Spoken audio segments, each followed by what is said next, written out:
everybody, welcome back to my channel, or welcome if you are new. My name is Kristen and this is my channel, The Traveling Tulip. So maybe about a month ago I had posted a poll on my Instagram story just asking if anybody would be interested in me making a video about the process of making my travel plans. An overwhelming amount of you said yes. Actually 0 people said no, so that was an ego boost, so thank you. I also realized it's been a while since I last made a video, so this will be a nice change. So for those of you that are new to my channel, last year I did a completely solo trip of around 2 months.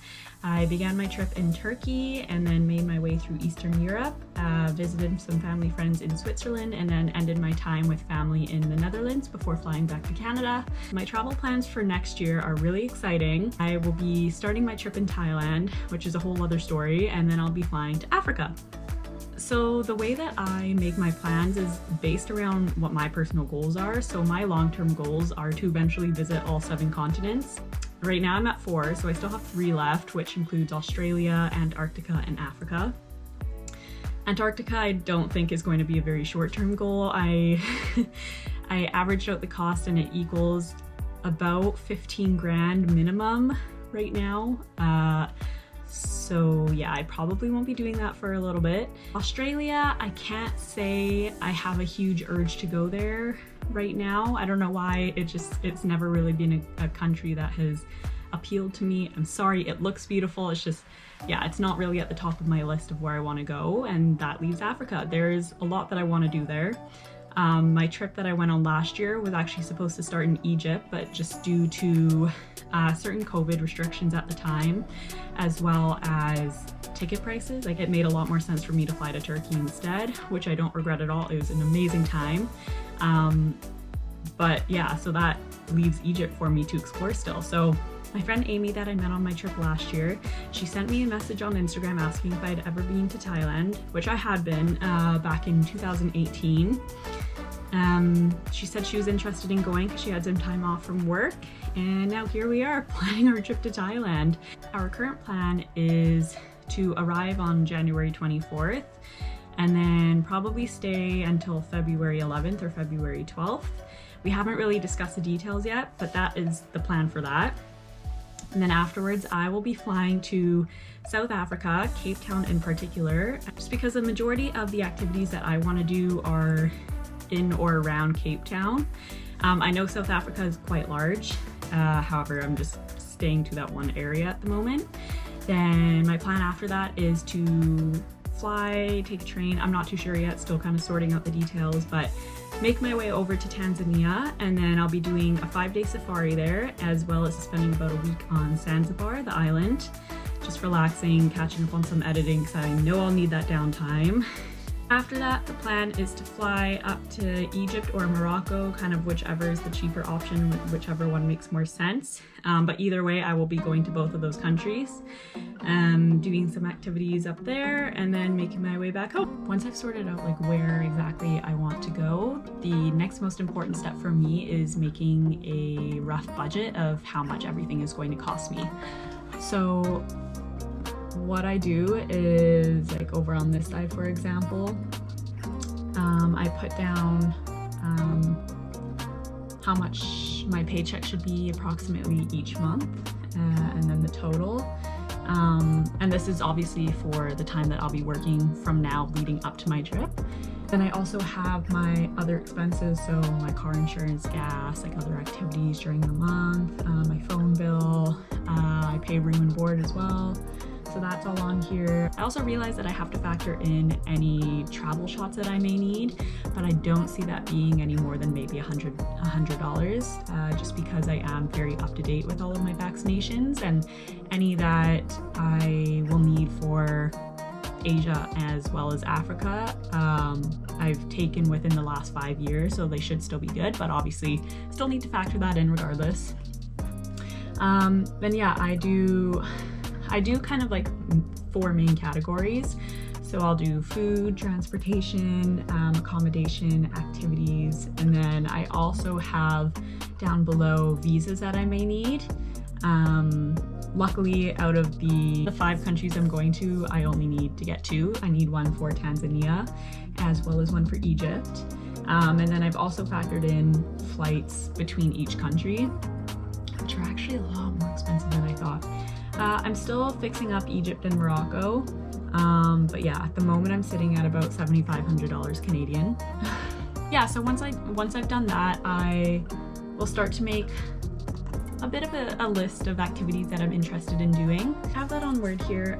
Thailand, I spent a bit over a month when I was there in 2018.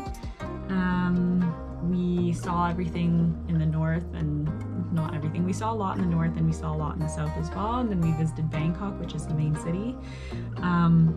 However, it is my friend's first time, so I kind of just completely left it in her hands, and I said, whatever you want to do, we'll figure it out and we'll make it there.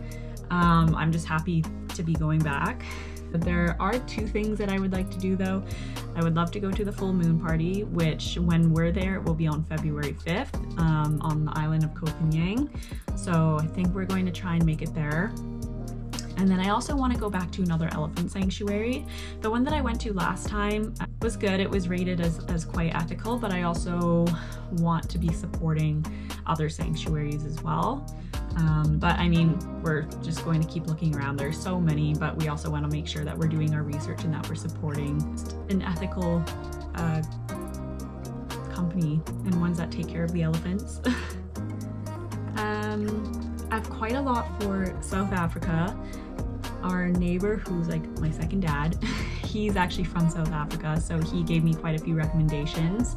I also have spoken to quite a few women that have lived there or currently live there or have traveled there, so they also gave me a lot of recommendations. Yeah, Tanzania, the main thing I want to be doing is the safari and then going to Zanzibar.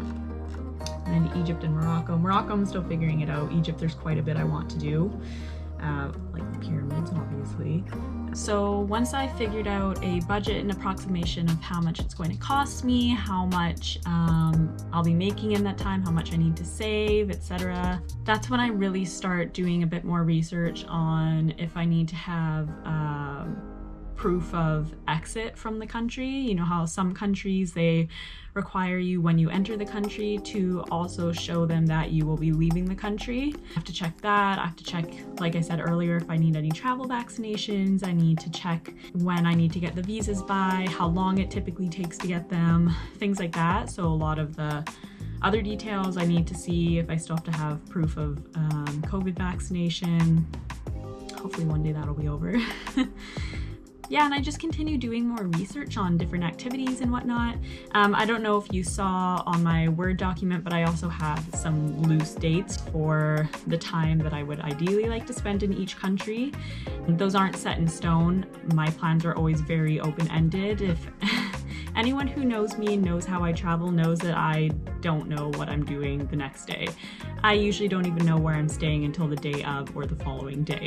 So that's just how I like to do things. It keeps me on my toes, keep things exciting for me. It also makes my plans a lot more flexible that way. I know not everyone likes to travel that way, and that's fine. It can seem a little bit crazy sometimes. Yeah, and then I also start doing a bit more research on hostels that I would want to stay at, ideal areas to stay in, all the activities that I want to do. I actually will put them on Google Maps just so I can get a general idea of if there's more in one area versus another area, if I want to stay in between those activities, or, you know, whatever it may be. It's always nice to just see where they are in relation to each other on a map though, so that's something that I've learned over the years to do as well. Yeah, those are essentially the main steps that I take when I'm planning these larger trips. So yeah, I plan these trips around what my long-term goals are, or goals in general. For some, maybe they want to try different foods. For some people, maybe they want to completely immerse themselves in the culture. For others, maybe there are specific activities that they want to be a part of.